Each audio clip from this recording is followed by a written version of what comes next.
Hi guys, sorry no introduction today. I'm gonna show you just a little quick pizza recipe for New Year's Eve.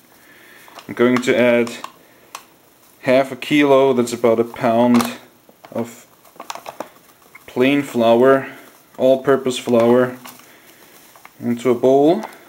Furthermore, some 42-gram yeast cube into a quarter-liter glass. You can also use dry yeast if you don't have the yeast cube handy. Just adding some olive oil to that. Fill it up with some lukewarm water and add salt. Now simply dissolve the yeast cube with a fork. Shouldn't be too hard in the lukewarm water.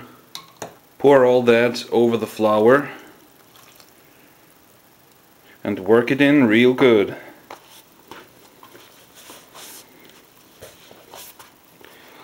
If the dough gets too wet, just add a little more flour. And if you still have lots of flour in the bowl and the dough already looks like that, just add some water and work it nice and hard. And voila, there we have our yeast dough. Perfect base for every pizza. Now I'm using some sort of yeast dough fake Tupperware plastic container.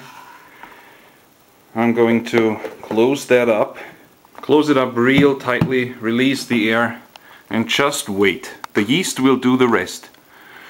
After a few minutes the lid will budge and then it will pop open on its own.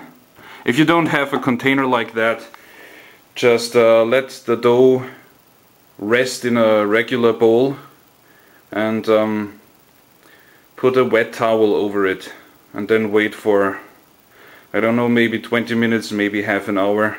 Alright, 10 maybe 15 minutes went by and it popped open on its own. The dough has risen to about twice its former size. Now just knead it through again.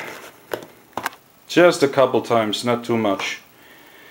And now I'm going to close up this thing again and wait until it pops a second time. Okay, another 15 minutes and it just popped open again. I'm gonna knead it one more time. So you can repeat the process one more time and let it pop a third time. But I like my pizza thick and fluffy, so I'm going to process that right now. I separated the dough into two halves. And now with the help of some baking paper, I'm going to spread one half. One half of the dough covers a pizza tray like this one. Next, so the dough doesn't get soggy, I'm going to put a few drops of olive oil on it and spread the olive oil all around the base, all over the base, to basically seal it against watery liquids coming from the tomato sauce I'll put on next. I'm way too lazy to make my own pizza sauce, so I'm just using a very basic tomato sauce here. Spread it all nice and evenly. If you're into classic Italian pizza, then this recipe is clearly not for you, because it's gonna be loaded. What I'm doing now is I like to apply what I call a basic cheese base, and you can use whatever cheese you like. I'm using sliced Gouda cheese. You can also use like smoked cheese for a light smoky flavor. What follows are 200 grams of pizza cheese. I'm using some already shredded pizza cheese.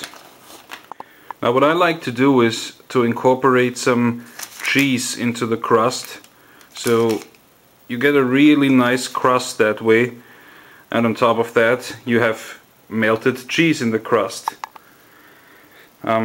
Yeah, you can also use wieners or whatever you like. It's gonna be real good.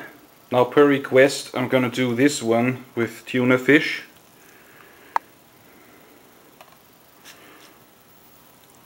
Load it really nicely. Now I'm not going to tell you how to load your pizza, you know all about that. Add anchovies, olives, whatever you want.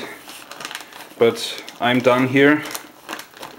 And to top it off, to finish it off, I'm going to add a little bit of more cheese. Cheese is always good. Not too much, just sprinkle some on top. And I almost forgot some pizza spice mix that contains granulated onions and granulated garlic, black pepper, salt, basil, oregano, rosemary, stuff like that. Okay, that's one down, one more to go. Now what I simply forgot with the last one, once the dough is spread, add some shredded cheese and work it inside the dough. And now turn that around. So beneath the bottom now there are those cheese pieces. I think you know where I'm going with this. It's gonna be nice and crusty and cheesy. For the second pizza I'm using some pre-cooked döner kebab, or doner kebab as it's called in English, I think. That came straight from my freezer. I'm just pan frying it so it's all kind of crunchy and nice, and then I'm going to let it cool way down before I top the pizza with it. Hell yes! And if you should have the feeling that there's still something missing, top it off with some feta cheese. That's the way to go. A little grated cheese and some pizza spice should do the rest. And don't forget to sprinkle some cheese over the crust. It's gonna be real nice. We're good to go. Now each pizza takes about between 30 to 40 minutes in a 180 degrees Celsius oven.